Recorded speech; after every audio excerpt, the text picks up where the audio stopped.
Hai, saya Clara dari Grace Market. Hari ini kami akan kongsikan resepi sambal hijau tempe menggunakan sambal hijau daripada Grace Market. Resepi hari ini adalah sambal hijau tempe menggunakan sambal hijau daripada Grace Market. Pertama sekali, potongkan cili padi hijau, cili hijau, bawang kuning dengan tomato hijau dan halia kepada cebisan kecil. Lepas dipotong, kita boleh mula masak. Panaskan minyak masak sehingga panas. Tambahkan bawang kuning, bawang putih dan halia ke dalam minyak masak. Tumis sampai bau wangi. Kemudian, tambahkan tomato hijau dan masak selama 5 minit. Sekarang, kita boleh tambahkan cili padi hijau dengan cili hijau. Tumis selama 5 minit.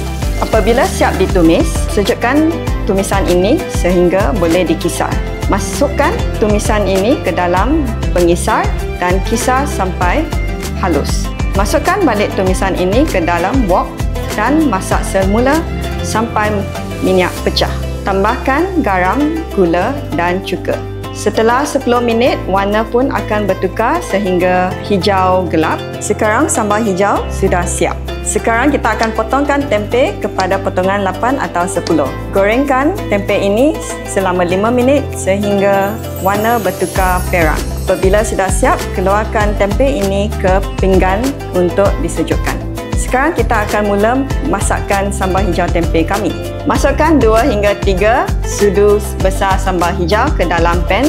Seterusnya masukkan tempe dan gaul sehingga sebati. Sekarang sambal hijau tempe kita sudah siap. Anda boleh mendapatkan sambal hijau kami di kedai kami di area Damansara ataupun menerusi laman web kami Grace Market.